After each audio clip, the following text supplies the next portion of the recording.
Saya persilakan, Anton. Ya.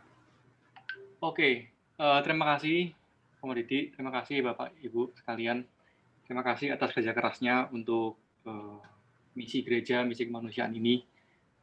Saya cuma bisa kontribusi sedikit. Mudah-mudahan bisa membantu bagaimana upaya Bapak Ibu sekalian dalam menyelamatkan jiwa-jiwa yang ada di paroki masing-masing. Suaranya bisa agak keras, Anton. Oke, begini cukup keras? Ya, dekatkan sedikit ya. Oke. Pertama-tama izinkan saya untuk memperkenalkan suatu aplikasi yang mungkin kita sebut secara singkat aplikasi Lapor COVID untuk Keuskupan Surabaya. Alamat yang bisa diakses adalah di lapor.komunio.org. Adapun hari ini kita punya agenda adalah perkenalan, sebenarnya hanya perkenalan. Kita akan lihat latar belakangnya, kenapa bisa ada aplikasi ini, terus objektif atau sasarannya, tujuan dan maksudnya itu apa. Terus kemudian kita akan lihat cara penggunaannya bagi Satgas COVID-19 Paroki dan bagi sekretariat. Dan kemudian kita akan review support sistemnya. Jadi kan aplikasi ini kan sesuatu yang mungkin yang baru bagi Bapak atau Ibu. Ada yang sudah tidak baru, ada juga yang baru. Tapi kita akan memberikan suatu support system di mana kita mencoba untuk menggandeng semua orang agar bisa berjalan bersama-sama. Latar belakangnya ini sangat simpel, sebenarnya pandemi di zaman digital, yaitu ada kebutuhan yang masif. Sudah kelihatan tadi ada beberapa kebutuhan, terus kemudian kita melihat bagaimana data dan cara mendapatkan data itu makin lama makin mudah. Dan juga kita juga mengamati ada literasi digital yang makin marak. Jadi Bapak Ibu sekalian yang mungkin 1 tahun yang lalu atau 2 tahun yang lalu masih belum terlalu paham teknologi, terus kemudian karena pandemi ini jadi semakin paham teknologi. Dan maka begitu juga kalau kita selalu seling mendengar disebut dengan Ecclesia Sempre Reformanda. Roh Kudus menuntun gereja untuk masuk dari zaman untuk berjalan dari zaman ke zaman. Maka kita semua sekarang ini sebagai warga gereja dituntun untuk masuk ke zaman yang baru.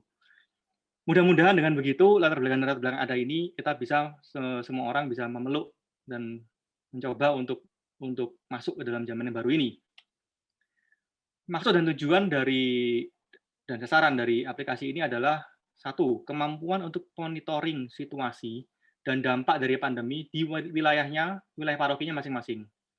Itu mencakup dua aktivitas. Yang pertama, rekam data. Yang kedua, olah datanya. Dan kemudian, karena adanya informasi itu, karena tersedianya informasi yang cukup itu, maka memampukan paroki atau pusat pastoral keuskupan untuk merancang kebijakan, kemudian menyusun rencana tindakan dari kebijakan yang dirancang itu, terus kemudian melaksanakan rencana itu. Dan tujuan yang terakhir itu adalah standarisasi form laporan. Supaya form laporan-laporan yang ada dari semua paroki itu bisa dikumpulkan menjadi suatu data yang sama bahasanya. Itu adalah maksud dan tujuannya. Dan tetapi bagi paroki yang sudah memiliki aplikasi, tetap silahkan menggunakan aplikasi yang ada. Cuman yang mungkin ya kita harus diskusikan itu bagaimana caranya untuk bisa mensinkronisasi data itu supaya data-data tersebut bisa masuk ke dalam data pusat pastoral dan kemudian bisa diolah untuk menjadi suatu data yang bisa dimanfaatkan bagi pusat pastoral ataupun Bapak Uskup untuk melakukan suatu tindakan atau kebijakan itu. Cara untuk sinkronisasi data ada dua, otomatis atau manual. Tentunya saya berharap ini otomatis karena jangan Bapak Ibu yang sedang sibuk untuk menolong orang jangan direpotkan oleh upaya lapor data. Kalau bisa otomatis. Saya akan secara pribadi mungkin akan melihat kemungkinannya bagaimana caranya supaya bisa secara otomatis setiap malam akan kirim data ke server kami. Terus kalau memang itu betul-betul tidak bisa, maka ada cara kedua yaitu cara manual. Tapi mohon maaf, cara manual ini berarti harus melibatkan manusia. Cara main simple adalah import dari Excel.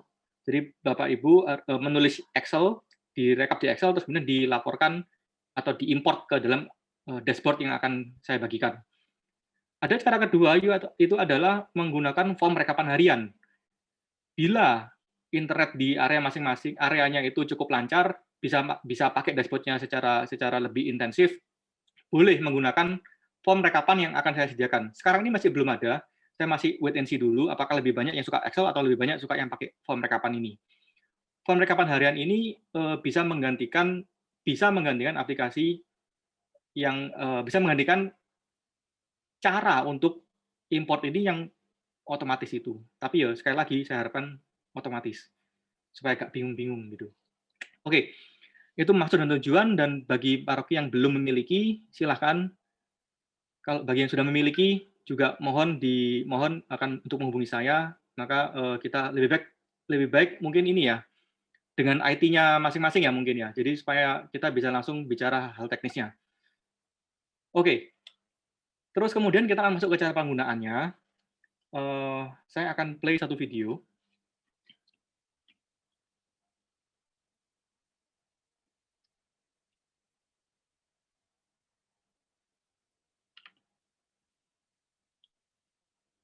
Mohon tunggu sebentar, saya masih... Oke. Share-nya, share screen di sini. Oke. Apakah semua orang bisa melihat layar saya? Apakah semua orang bisa melihat layar saya? Oke. Ya. Bisa ya?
Oke, jadi itu adalah caranya untuk masuk ke dalam aplikasinya itu.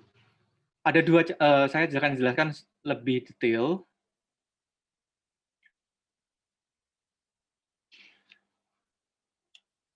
Apakah semua orang bisa melihat layar saya? Oke. Bisa. Bisa ya? Bisa. Oke. Bisa. Jadi secara umum untuk bisa mengakses aplikasi ini ada dua cara. Yang pertama menggunakan Android app, yang kedua melalui website. Nah, terus kemudian untuk bisa mendapatkan Android app itu akan dibagikan dari Puspas kepada sekretariat-sekretariat dan kemudian akan dibagikan kepada Satgas Covid-nya. Nah, terus kemudian kalau cara yang kedua lewat website itu bisa masuk ke https://lapor.komunio.org. Nanti akan dibagikan di grup mungkin ya. Untuk detail mengenai bagaimana login, terus form laporannya itu apa, boleh saya minta tolong Saudara Noel? Apakah hadir? Baik. Ya. Izin share screen. Oh iya. Belum di... Maaf, Romo Luis, apa boleh dibantu untuk dikasih co-host untuk Noel?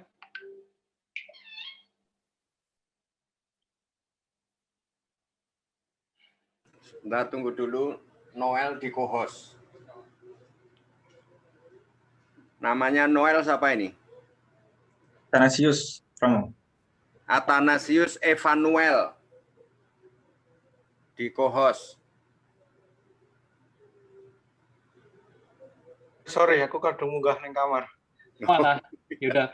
Kalau gitu saya yang operasikan layarnya aja, Mas Noel. Ya, enggak ada yang operasikan. Nah, udah di co-host Noel. Silakan. Ya, oke. Aku gede munggah muda. Oh, ini dari yang login untuk sekretariatnya atau yang untuk Ya. ketua sasinya ya? Login dulu untuk Satgas Covid-nya dulu. Yang ini ya, Ko ya? Yang itu betul, lapornya dulu aja. Oke, yang lapor. Baik. Tampilannya akan seperti ini. Jadi begitu muncul ini, maka diklik silahkan masuk itu. Oke, jadi di awal ini nanti ada username sama password. Itu nanti username-nya pakai nomor telepon. Untuk password-nya itu nanti apakah dikasih oleh sekretariat paroki. Betul ya. Ini saya coba pakai akun saya.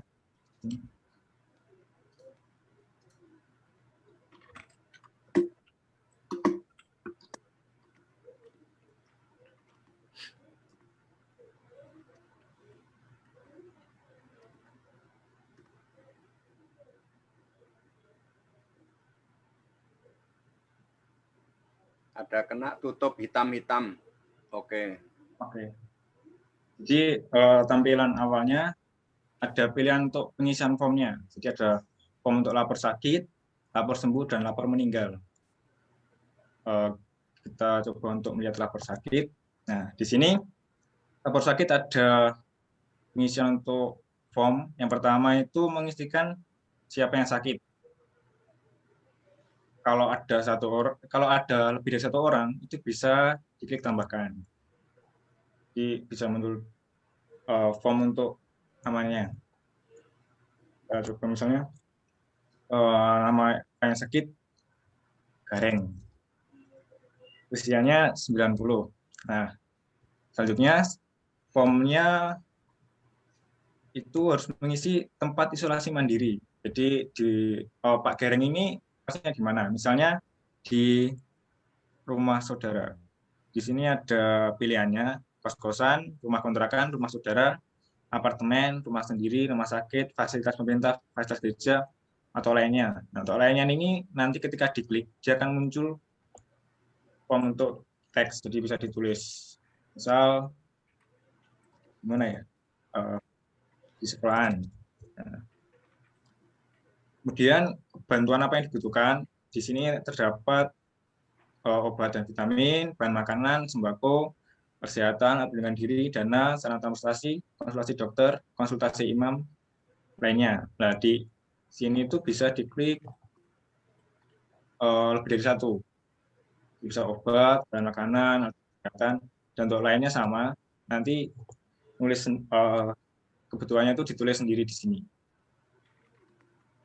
Kemudian untuk nomor HP, WhatsApp ini semisal ada yang lebih dari satu orang, itu yang ditulis cuma satu saja. Jadi satu nomor WhatsApp orang sakit tersebut atau nomor keluarganya.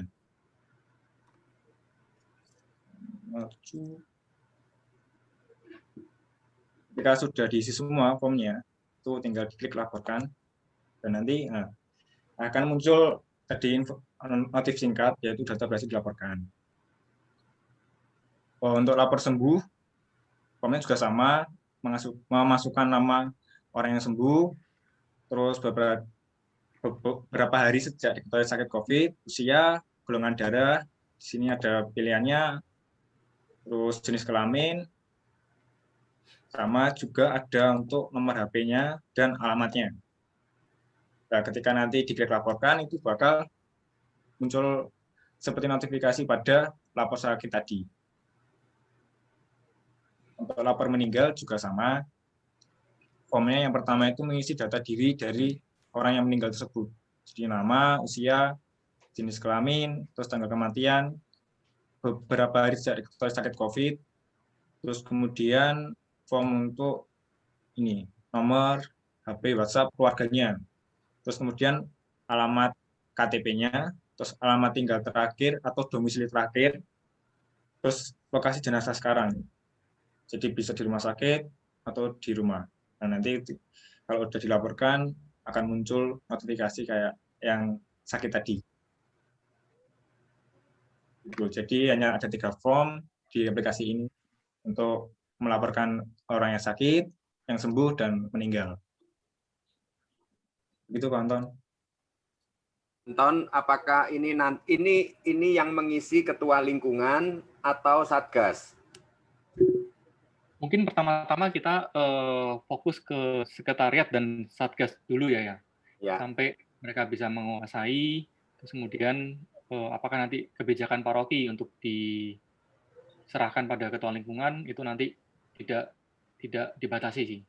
Artinya bisa dimungkinkan jikalau nanti paroki sesudah cukup menguasai, lalu ini bisa didistribusikan untuk diisi di setiap ketua lingkungan gitu misalnya. Ya. Bisa dengan cara demikian.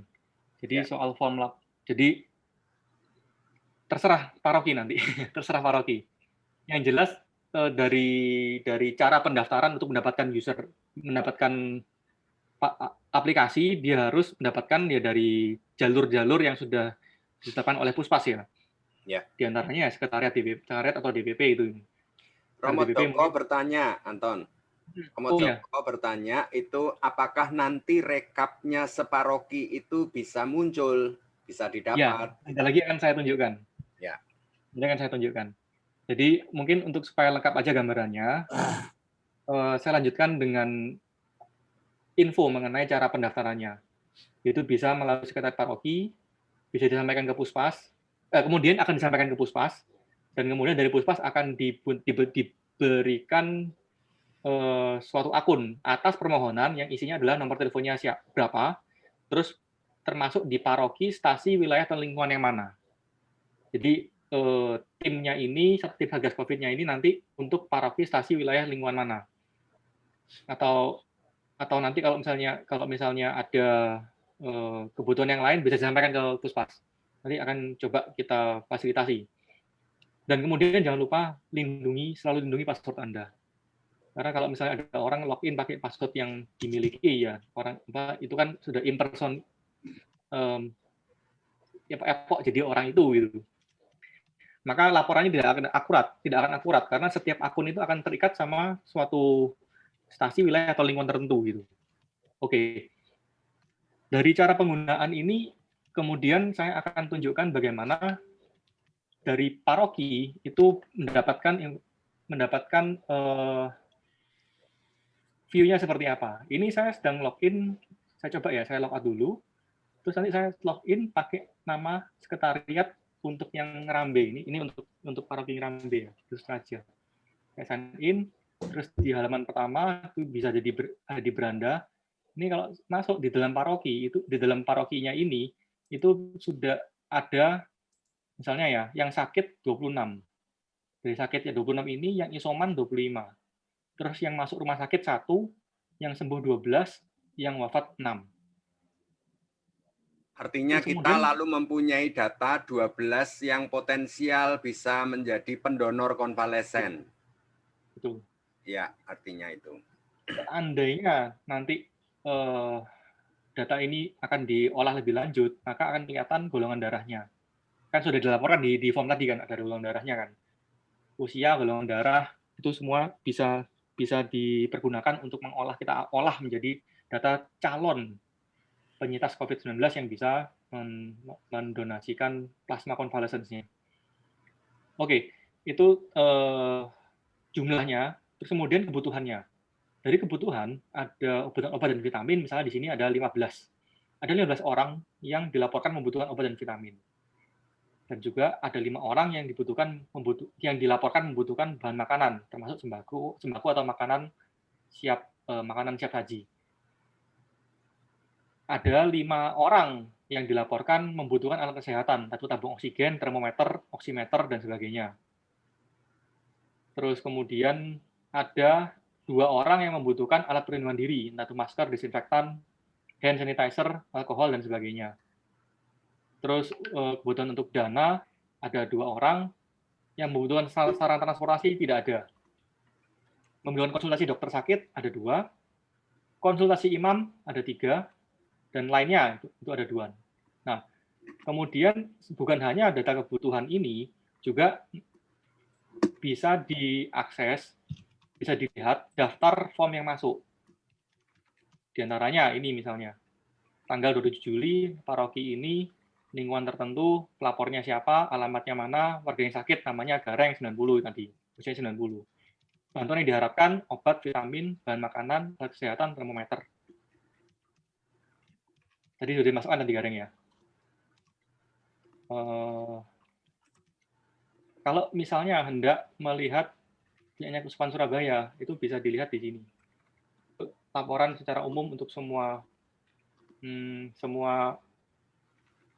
yang terjadi di Keuskupan Surabaya ini di sini. Ada perkepikapan juga. Oke, jadi Romo Joko apakah cukup menjawab tadi? Ya.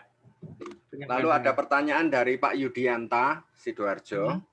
Apakah selama ini di paroki yang menggunakan Excel itu bisa di-cover untuk di-transfer ke sini, ataukah tadi saya beritahukan bahwa data yang baru sesudah download ya memulai dengan data ini begitu?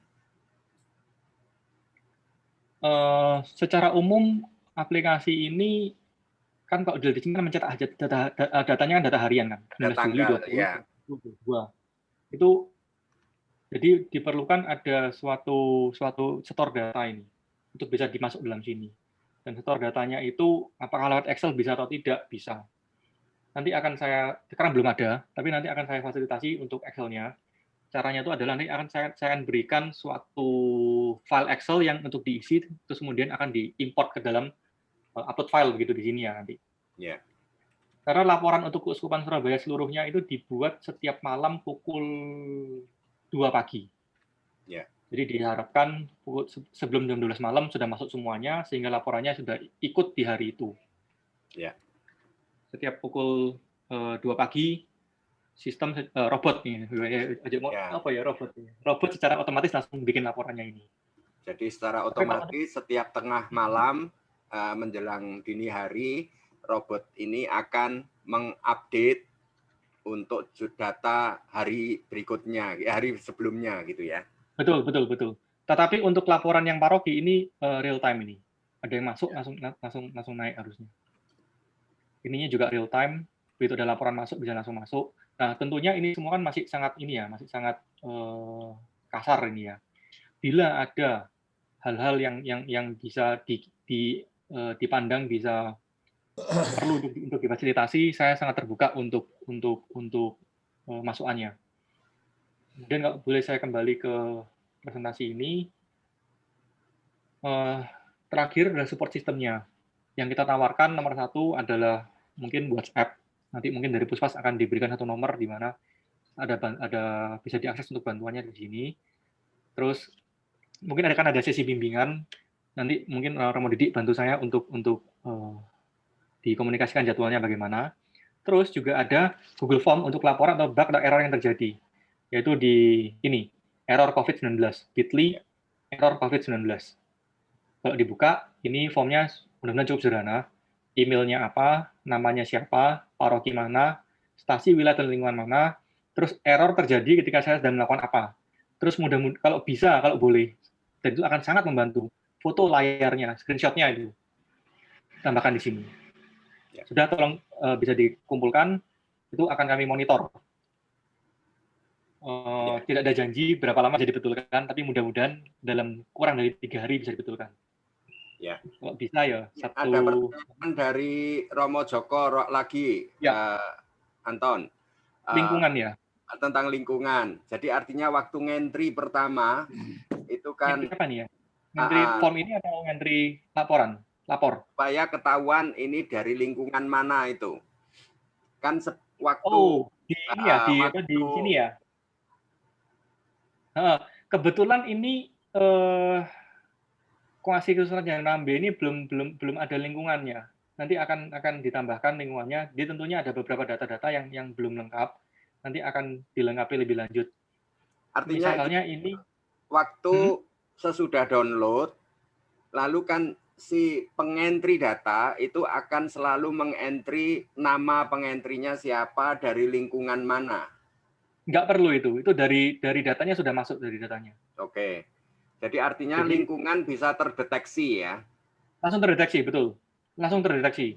Ini harusnya ada lingkungannya, cuman lingkungan yang di Ngerambe ini datanya untuk lingkungannya tidak ada namanya gitu. Jadi memang Ya. namanya jadi tidak muncul. Jadi artinya nanti sistem ini akan dilengkapi semua daftar lingkungan, maka nanti akan kami beritahukan mana paroki yang belum, misalnya ada update nama lingkungannya, karena perubahan nama lingkungan ada di tahun ini, maka itu pasti belum lapor ke keuskupan dan kami juga belum punya datanya.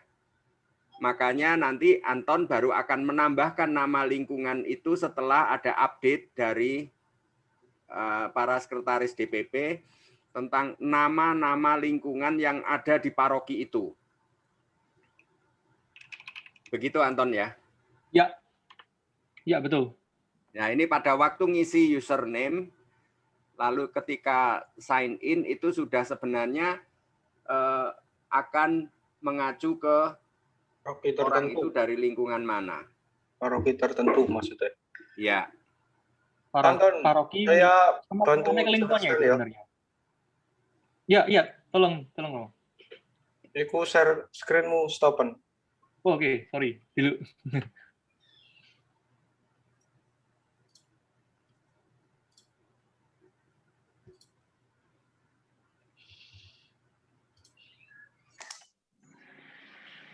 Baik, para Romo dan Bapak Ibu, ini tentang aplikasi tadi, kita perlu yang namanya tahapan penggunaan.